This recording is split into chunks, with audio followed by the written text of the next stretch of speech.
Hello and Allahu Akbar to all the Baha'is of the world. Time 11:55. Today seems to be the 14th. Let me check. Today's 13th of August 2011. My name is Abbas Tamori. Today I am talking to my Baha'i friends, the followers of Baha'u'llah, all around the globe.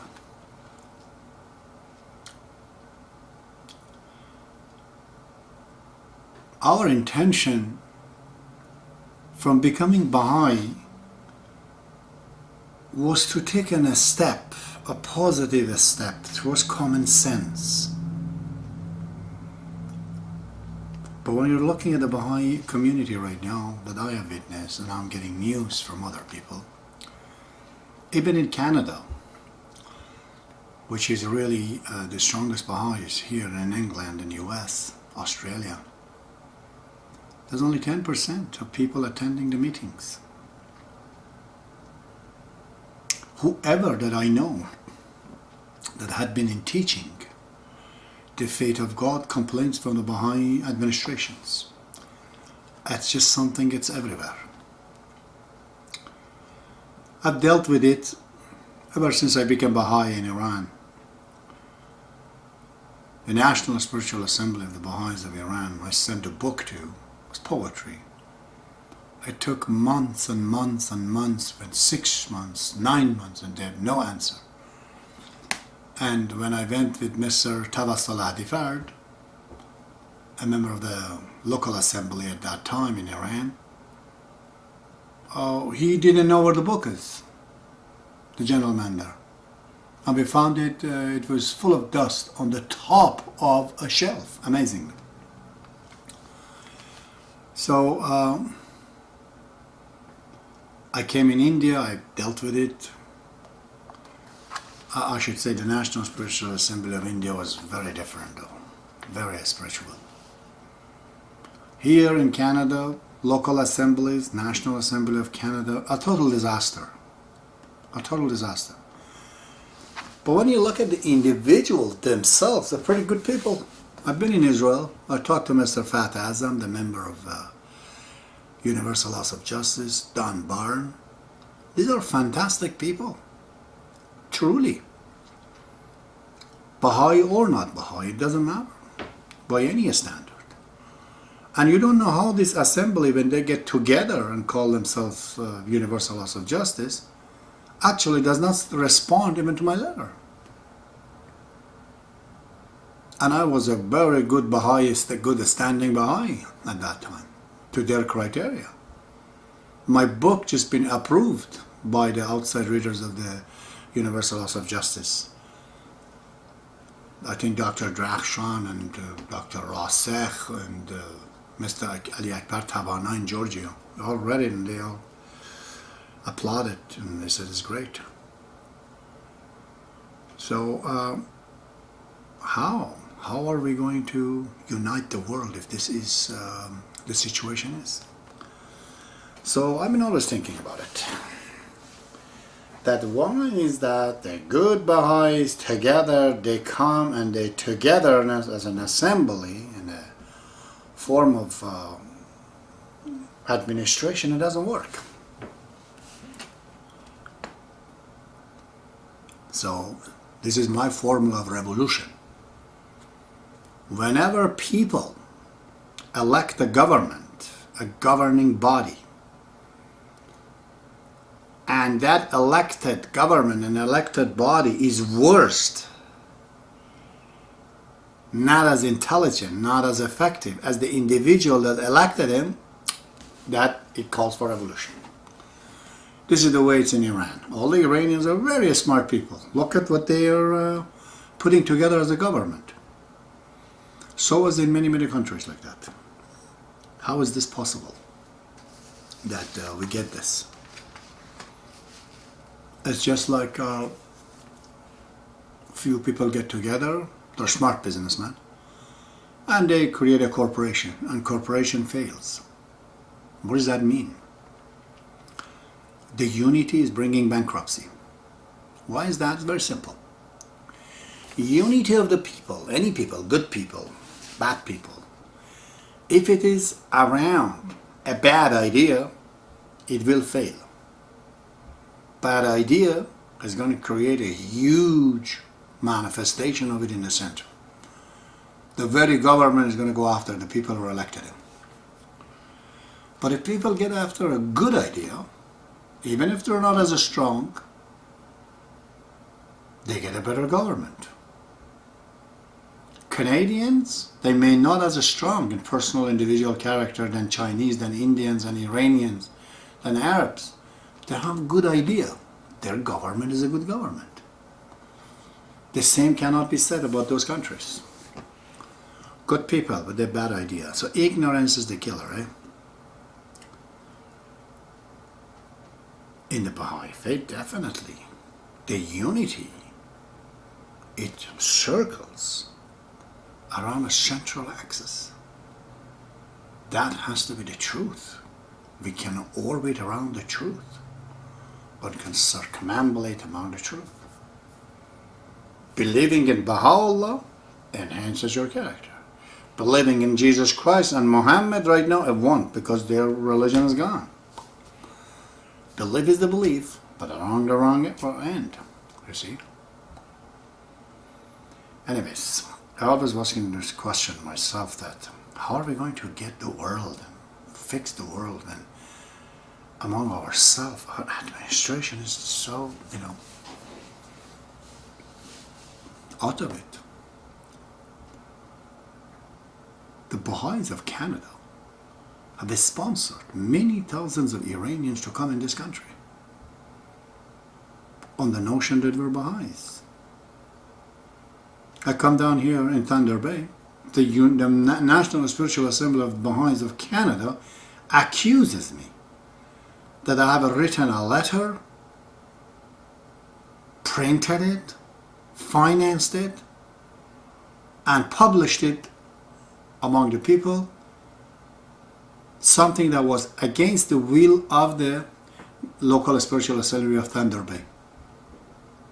Because of that, they want to cast me right off. And when I go to the local spiritual assembly of Thunder Bay, talk to Mr. Dadgostar and Philip Spakowski, they say, we never complained from you. We don't know what this letter is. Somebody stole the seal of assembly and wrote a letter on his behalf to the National. What do you think National did after finding this out? Nothing. They still put a red mark around my name. And this matter conglomerated itself, became bigger, and finally went to Universal House of Justice. Those guys up there, they don't know me, and they know what's going on. All they see that everybody's against this guy. Okay.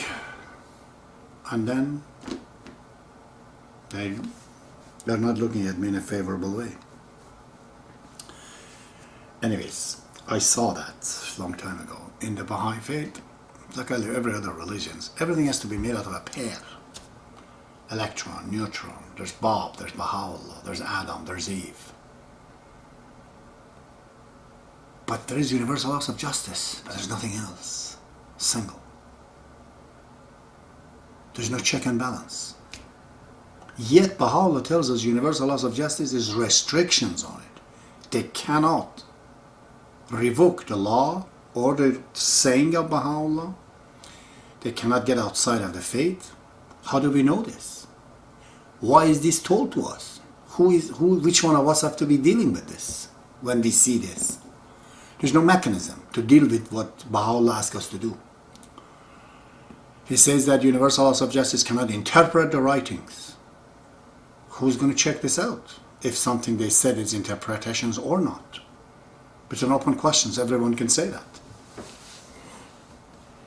You see? They cannot also interfere with the institution of guardianship. How do we know what they're doing is not guardianship? What they say is not interpretations. What they say is within the Baha'i faith. These are not my word. I'm not made it. It's right there in the the writing of Shoghi Effendi, the World Order of Baha'u'llah, Baha'i Dispensation, the last part, Baha'i Administration. So, why are we asked these things? What's the mechanism to deal with it? I'm thinking, what do we do? Anyways, I found out there's more problem when I read the book. Shoghi Effendi talks about the future guardians, and he has no child. And hands of the cause of God, including his own wife, including the Mason Remy, they all were there to testify that there is no successor. Okay, why then he says about the future guardian? But something's horrible. He says that the reality of the relation, the fact of the matter of the relationship of Universal Laws of Justice with Baha'u'llah and with Abdul Baha is not known, he says. He says, I've just told you a few things about it, but the perfect picture has to be done to the future generations. Future generation, that's the Baha'is, they're not allowed to interpret. That is to continue the writing of Shoghi Effendi. Universal Laws of Justice cannot interpret also. Then who else is going to do this? Another, dilemma I had. So, then the final, strike. Shoghi Effendi says, without the institution of guardianship, the entire fabric of the faith is endangered, is in peril, it's gone. No good. We have no Baha'i fetuses. So I looked at it and I tried to find a way that there are actually guardians, or called elders, otherwise guardians, right in the some answered questions in the light of guidance. They're supposed to interpret the writing. I had a vision. Abdul Baha told me that you are one of these 24. I got up to do my things. I sent a letter to Universal Laws of Justice. I told him, all I'm asking you is this. I made some investigations and found out certain truth, but I do not like to be an elder. This is not done with my own permission. Baha'u'llah has forced me into it. Abdul Baha has forced me into it. I'm a Baha'i. You have read the Baha'i books, Baha'i history. Thousands of Baha'is, including Tahira, they came through the faith by vision, by dream. I had this vision several times. I went and quit from eldership. I had vision. Shoghi Effendi didn't accept me to come in, but since somebody says that resignation is not accepted. God, what do I do? I asked Universal Laws of Justice, I'll pay you. Just write down a letter to say that, Abbas Tamori, you are not an elder. Thank you. You're a Baha'i, you're not an elder. You asked us, we told you. Go back to your wife, back to your 2 children, because I knew if I say I'm an elder, what's going to happen? She will get divorced. That's not the price I wanted to pay.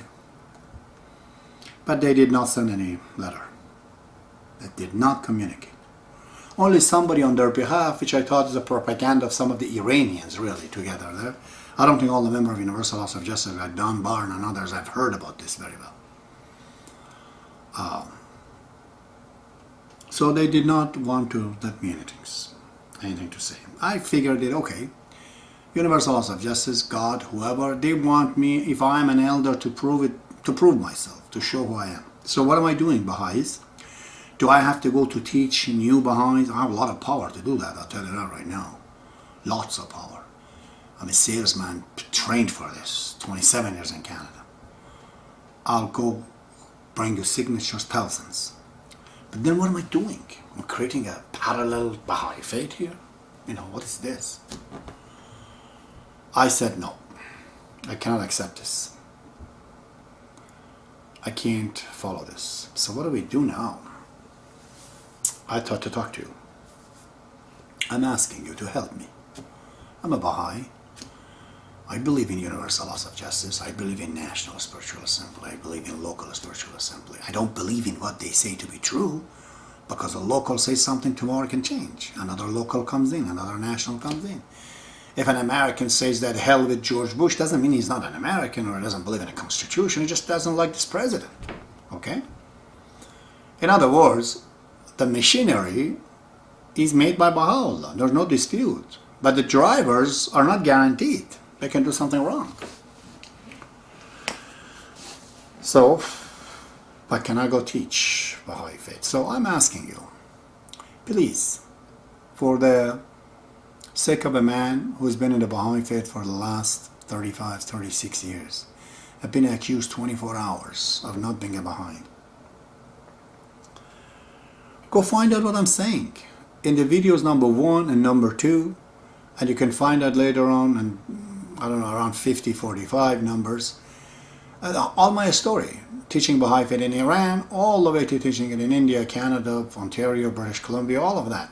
The whole story is there. You be the judge. But I'm asking you, refrain you from judging me. Don't say I'm good or bad. It's nobody's business. And the Baha'i, we do not judge people. We can't. No one is allowed to judge anybody, even himself. So what remains here is the issue, is that idea, the ideology. What is it? Am I talking within the frame of the Baha'i faith? Are we missing something? Have I discovered something? That it is in the writing, it's not my word. If it is, and you found that it is, don't give your name or address, but send a letter anonymously to Universal Laws of Justice and ask them these questions. What about these questions that Mr. Temuri has brought up? What is really the answer to these things? And why a person like this, for the mere ideology, has to be called infidel, that his children cannot talk to him? I have suffered, my dear friends, from this final action of Universal Laws of Justice. I claim that tonight, I do. A suffering, none of it like the jail and prison and the beating of the Persians over me. None of it. They create an environment of fear in Iran, I overcome it. But this one has put such a pressure on my soul that I think has damaged me permanently. You can't frustrate my soul, because I talk to Baha'u'llah every night if I want to. It's impossible to frustrate me. I'm not worried about myself at all. But I'm just worried for him, for you, you know.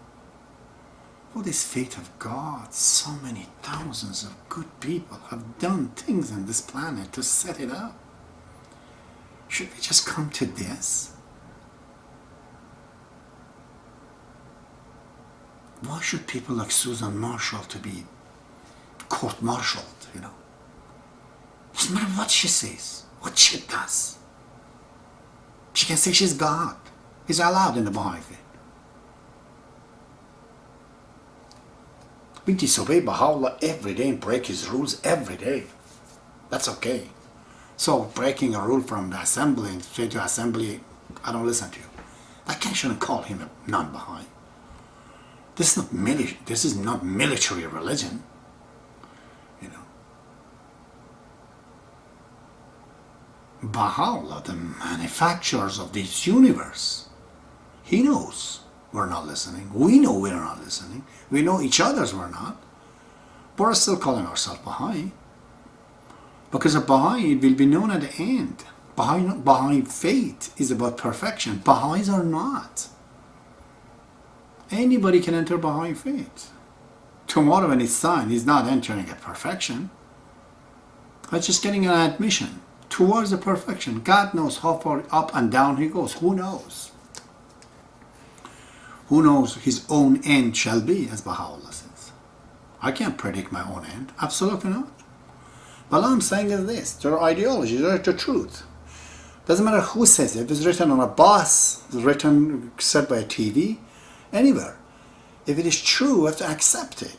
Just calling me an infidel because of the way I'm thinking, you can go over all my videos from beginning to the end.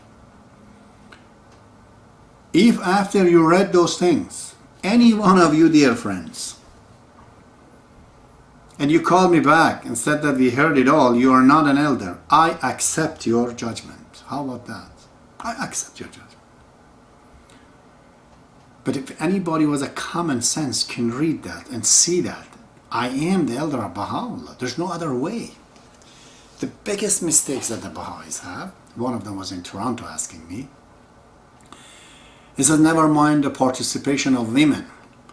The problem I have is that with the people, when I teach, he said that, he's a big doctor too, he says that I can't tell to the people that these 9 people got elected, they're connected to Baha'u'llah, and Baha'u'llah will reveal to them just by the mere of election. How is this possible? This sounds like discriminatory against other people. Whoever gets elected by people, Baha'u'llah talks to him, becomes, inspired by Baha'u'llah. I told him, well, I know, but there's no such things in the Baha'i faith. I said, well, everyone knows universal laws of justice is infallible. I said, it's infallible. It is universal laws of justice. But you said about inspired by God. Infallibility of the universal laws of justice is conditional. It's like a Supreme Court. You go to Court 1, Court 2, and final. That's what Baha'u'llah says. Their judgment is a final judgment. When they tell you, don't dispute it. But if the next universal laws of justice comes a new member, you may go back again. They're allowed to change the previous universal ideas. Just dynamic religion. We add to it, we subtract from it. We could do it. Except for the writing of Baha'u'llah, we can add and subtract whatever we want to do to it. Add it, take it away. So I told him, actually, you're right. It's not a common sense that people get elected and be inspired. Shoghi Effendi in page 300, he says that Baha'u'llah